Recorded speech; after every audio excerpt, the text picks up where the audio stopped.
제7장. 혼인관계로 비유한 율법.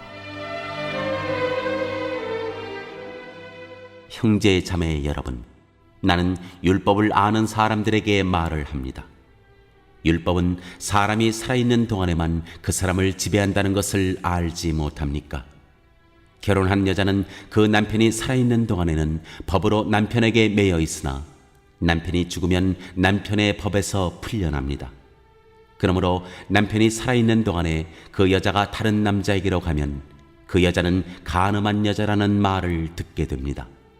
그러나 남편이 죽으면 그 법에서 해방되는 것이므로 다른 남자에게로 갈지라도 간음한 여자가 되지 않습니다. 나의 형제 자매 여러분, 그러므로 여러분도 그리스도의 몸으로 말미암아 율법에 대해서는 죽임을 당했습니다. 그래서 여러분은 다른 분, 곧 죽은 사람들 가운데서 살아나신 그분에게 속하게 되었습니다. 그것은 우리가 하나님을 위하여 열매를 맺게 하기 위함입니다. 이전에 우리가 육신을 따라 살 때에는 율법으로 말미암아 일어나는 죄의 욕정이 우리 몸의 지체 안에서 작용해서 죽음에 이르는 열매를 맺었습니다. 그러나 지금은 우리를 올감했던 것에 대하여 죽어서 율법에서 풀려났습니다. 그래서 우리는 문자의 얽매인 낡은 정신으로 하나님을 섬기지 않고 성령이 주시는 새 정신으로 하나님을 섬깁니다.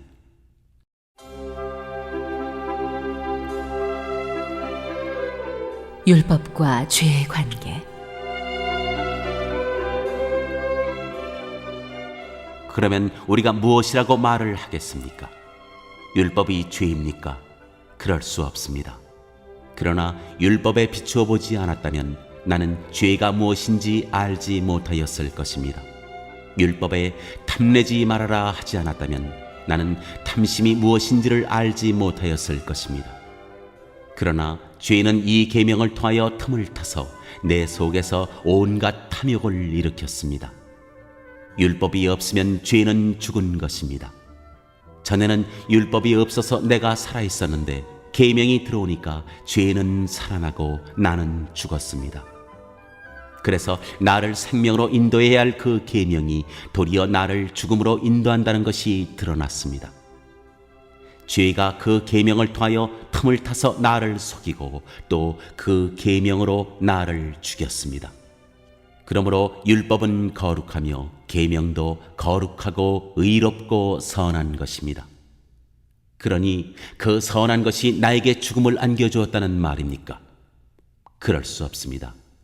그러나 죄를 죄로 드러나게 하려고 죄가 그 선한 것을 방편으로 하여 나에게 죽음을 일으켰습니다.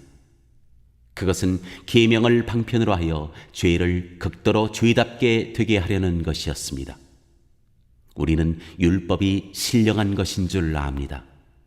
그러나 나는 육정에 매인 존재로서 죄 아래에 팔린 몸입니다. 나는 내가 하는 일을 도무지 알 수가 없습니다. 내가 해야겠다고 생각하는 일은 하지 않고 도리어 해서는 안 되겠다고 생각하는 일을 하고 있으니 말입니다. 내가 그런 일을 하면서도 그것을 해서는 안 되겠다고 생각하는 것은 곧 율법이 선하다는 사실에 동의하는 것입니다. 그렇다면 그와 같은 일을 하는 것은 내가 아니라 내 속에 자리를 잡고 있는 죄입니다. 나는 내 속에 곧 내 육신 속에 선한 것이 깃들여 있지 않다는 것을 압니다. 나는 선을 행하려는 의지는 있으나 그것을 실행하지는 않으니 말입니다. 나는 내가 원하는 선한 일은 하지 않고 도리어 원하지 않는 악한 일을 합니다. 내가 해서는 안 되는 것을 하면 그것을 하는 것은 내가 아니라 내 속에 자리를 잡고 있는 죄입니다. 여기에서 나는 법칙 하나를 발견하였습니다. 곧 나는 선을 행하려고 하는데 그러한 나에게 악이 붙어 있다는 것입니다. 나는 속사람으로는 하나님의 법을 즐거워하나 내 지체에는 다른 법이 있어서 내 마음의 법과 맞서서 싸우며 내 지체에 있는 죄의 법에 나를 포로로 만드는 것을 봅니다. 나는 비참한 사람입니다. 누가 이 죽음의 몸에서 나를 건져주겠습니까? 우리 주 예수 그리스도를 통하여 나를 건져주신 하나님께 감사를 드립니다. 그러니 나 자신은 마음으로는 하나님의 법을 섬기고 육신으로는 죄의 법을 섬기고 있습니다.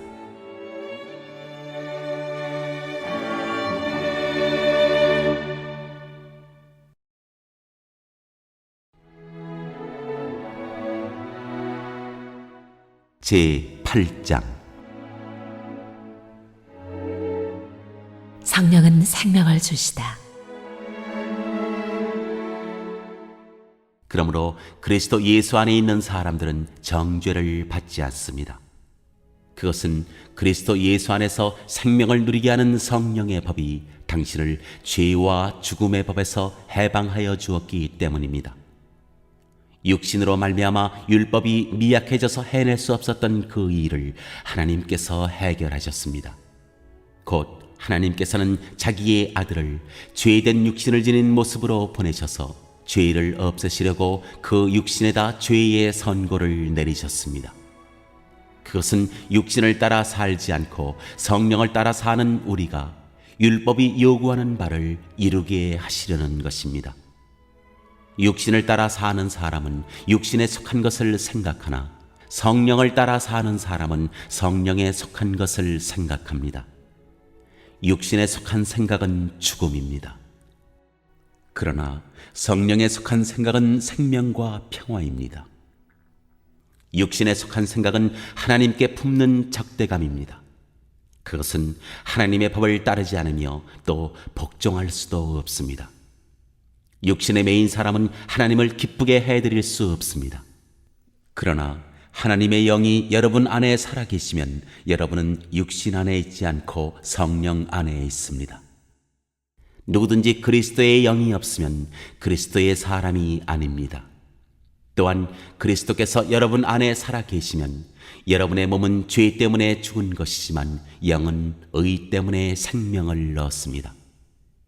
예수를 죽은 사람들 가운데서 살리신 분의 영이 여러분 안에 살아계시면 그리스도를 죽은 사람들 가운데서 살리신 분께서 여러분 안에 계신 자기의 영으로 여러분의 죽을 몸도 살리실 것입니다. 그러므로 형제 자매 여러분, 우리는 빚을 지고 사는 사람들이지만 육신에 빚을 진 것은 아닙니다.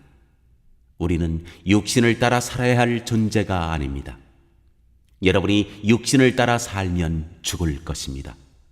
그러나 여러분이 성령으로 몸의 행실을 죽이면 살 것입니다. 하나님의 영으로 인도함을 받는 사람은 누구나 다 하나님의 자녀입니다. 여러분은 또다시 두려움에 빠뜨리는 종살이의 영을 받은 것이 아니라 자녀로 삼으시는 영을 받았습니다. 그래서 우리는 그 영으로 하나님을 아빠, 아버지라고 부릅니다. 바로 그때 그 성령이 우리의 영과 함께 우리가 하나님의 자녀임을 증언하십니다. 자녀이면 상속자이기도 합니다. 우리가 그리스도와 함께 영광을 받으려고 그와 함께 고난을 받으면 우리는 하나님이 정하신 상속자요 그리스도와 더불어 공동 상속자입니다.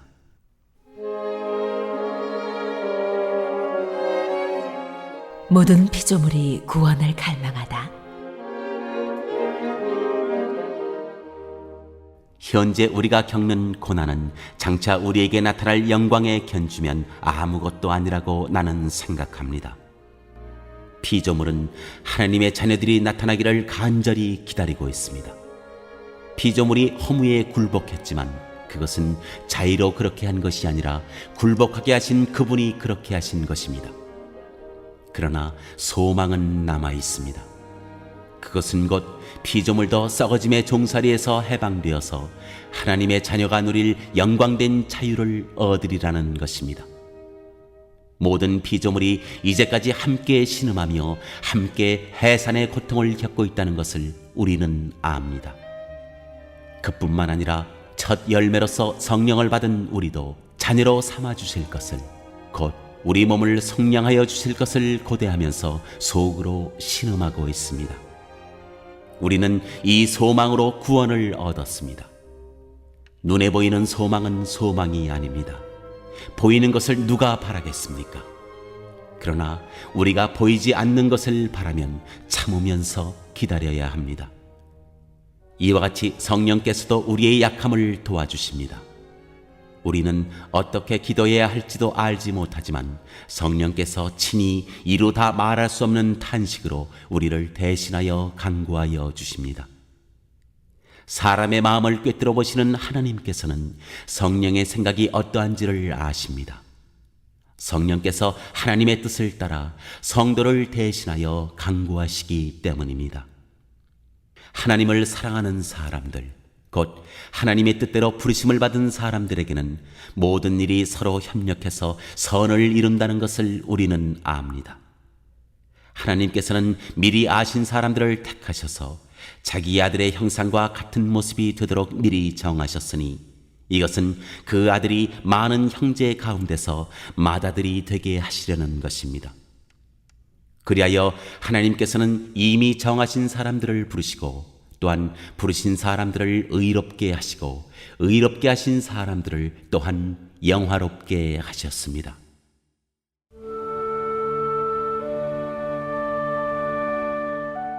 하나님의 사랑은 어떠한 역경보다도 강하다.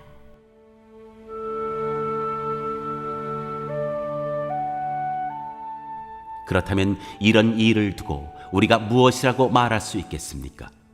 하나님이 우리 편이시면 누가 우리를 대적하겠습니까?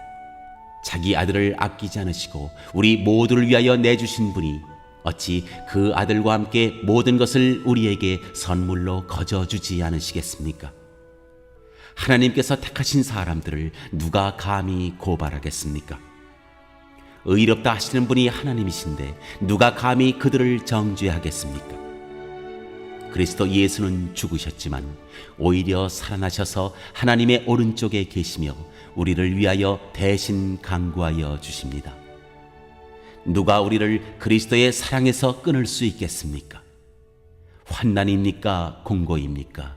박해입니까? 굶주림입니까? 헐벗음입니까? 위협입니까? 또는 칼입니까? 성경에 기록한 바 우리는 종일 주님을 위하여 죽임을 당합니다. 우리는 도살당할 양과 같이 여김을 받았습니다 한 것과 같습니다. 그러나 우리는 이 모든 일에서 우리를 사랑하여 주신 그분을 힘입어서 이기고도 남습니다. 나는 확신합니다. 죽음도 삶도 천사들도 권세자들도 현재일도 장래일도 능력도 높음도 깊음도 그 밖에 어떤 피조물도 우리를 우리 주 예수 그리스도 안에 있는 하나님의 사랑에서 끊을 수 없습니다.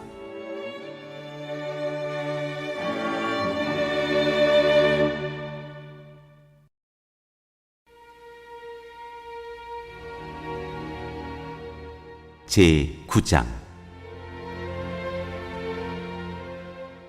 하나님께서 이스라엘을 선택하시다. 나는 그리스도 안에서 참말을 하고 거짓말을 하지 않습니다. 내 양심이 성령을 힘입어서 이것을 증언하여 줍니다. 나에게는 큰 슬픔이 있고 내 마음에는 끊임없는 고통이 있습니다. 나는 육신으로 내 동족인 내 결애를 위하는 일이면 내가 저주를 받아서 그리스도에게서 끊어질지라도 달게 받겠습니다. 내 동족은 이스라엘 백성입니다.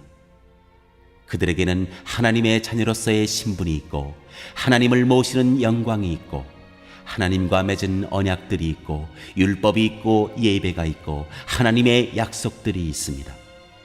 족장들은 그들의 조상이요 그리스도도 육신으로는 그들에게서 태어나셨습니다. 그는 만물 위에 계시며 영원토록 찬송을 받으실 하나님이십니다. 아멘. 그러나 하나님의 약속의 말씀이 패했다고는 할 수 없습니다.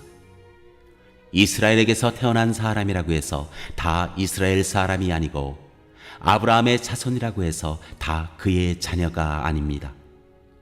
다만 이삭에게서 태어난 사람만을 너의 자손이라고 부르겠다 하셨습니다. 이것은 곧 육신의 자녀가 하나님의 자녀가 되는 것이 아니라 약속의 자녀가 참 자손으로 여겨지리라는 것을 뜻합니다. 그 약속의 말씀은 내년에 내가 다시 올 때쯤에는 사라에게 아들이 있을 것이다 한 것입니다. 그뿐만 아니라 리브가도 우리 조상 이삭 한 사람에게서 쌍둥이 아들을 수태하였는데 그들이 태어나기도 전에 무슨 선이나 악을 행하기도 전에 택하심이라는 원리를 따라 세우신 하나님의 계획이 살아있게 하시려고 또 이러한 일이 사람의 행위에 근거하는 것이 아니라 부르시는 분께 달려있음을 나타내시려고 하나님께서 리브가에게 말씀하시기를 형이 동생을 섬길 것이다 하셨습니다. 이것은 성경에 기록한 바 내가 야곱을 사랑하고 에서를 미워하였다 한 것과 같습니다. 그러면 우리가 무엇이라고 말을 해야 하겠습니까? 하나님이 불공평하신 분이라는 말입니까? 그럴 수 없습니다. 하나님께서 모세에게 말씀하시기를 내가 긍휼히 여길 사람을 긍휼히 여기고 불쌍히 여길 사람을 불쌍히 여기겠다 하셨습니다. 그러므로 그것은 사람의 의지나 노력에 달려있는 것이 아니라 하나님의 자비에 달려 있습니다. 그래서 성경에 바로를 두고 말씀하시기를 내가 이 일을 하려고 너를 세웠다. 곧 너로 말미암아 내 능력을 나타내고 내 이름을 온 땅에 전파하게 하려는 것이다 하셨습니다. 그러므로 하나님께서는 긍휼히 여기시고자 하는 사람을 긍휼히 여기시고 완악하게 하시고자 하는 사람을 완악하게 하십니다.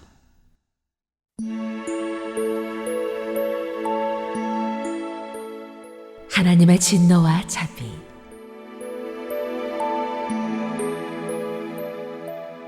그러면 그대는 내게 이렇게 말할 것입니다. 그렇다면 어찌하여 하나님께서는 사람을 책망하시는가? 누가 하나님의 뜻을 거역할 수 있다는 말인가? 사람아, 그대가 무엇이기에 하나님께 감히 말대답을 합니까? 만들어진 것이 만드신 분에게 어찌하여 나를 이렇게 만들었습니까? 하고 말할 수 있습니까?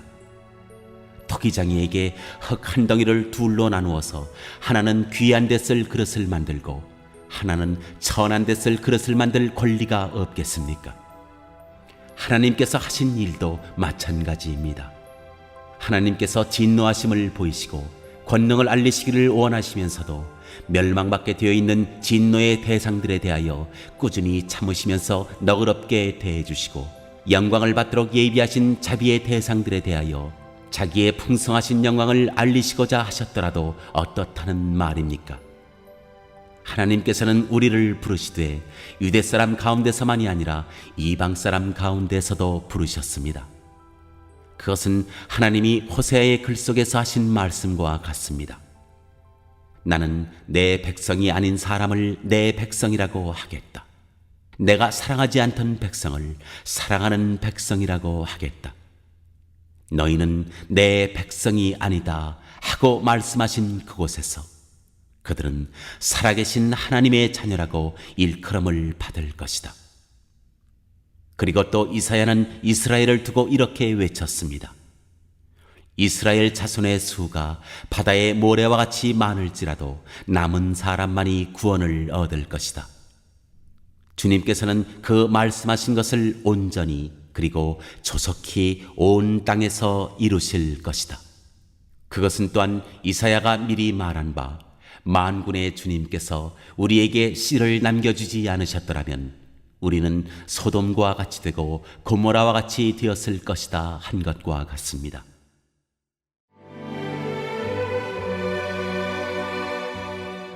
이스라엘과 복음. 그러면 우리가 무엇이라고 말해야 하겠습니까? 의의를 추구하지 않은 이방 사람들이 의의를 얻었습니다. 그것은 믿음에서 난 의의입니다. 그런데 이스라엘은 의의 율법을 추구하였지만 그 율법에 이르지 못하였습니다. 어찌하여 그렇게 되었습니까? 그들은 믿음에 근거하여 의에 이르려고 한 것이 아니라 행위에 근거하여 의에 이르려고 했기 때문입니다. 그들은 걸림돌에 걸려 넘어진 것입니다. 그것은 성경에 기록한 바와 같습니다. 보아라, 내가 시온에 부딪히는 돌과 걸려 넘어지게 하는 바위를 둔다. 그러나 그를 믿는 사람은 부끄러움을 당하지 않을 것이다.